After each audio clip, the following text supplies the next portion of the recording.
Сәлем достар, сіздермен бүгін мен Адик достар. Өздеріңіз бүгін көріп отқандай Бермуда картасындағы топ 3 әдісті көрсететін боламын. Ал сіздер болсаңыздар құрытпай арнаға тіркеліп отырыңыздар и лайк басып кетіңіздер достар. Менде скоро мега конкурс болады аккаунтқа.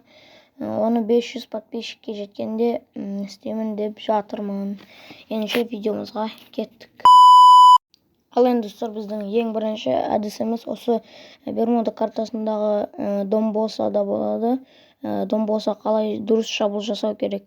Егер де сізді күтіп отқан болса адамдар, сіз осылайынан шатырына шығып, жай-жайынан осы балконына түсіп алып, мына жақтан артынан кіріп, ол сізді күтпейді, зік-зік еткізсеңіздер болады.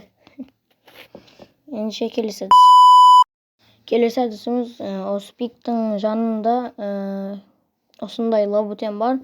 Сол лабутенде егер де сізді қарсыласыңыз осылайынан сізді күтіп отырған болса, шығуыңызды күтіп отырған болса, оны қалай дұрыс шабуыл жасаудың оңай жолы бар. Қазір сіздерге көрсетемін. Соны ең бірінші болып біз осы бетонканың үстіне шығуымыз керек.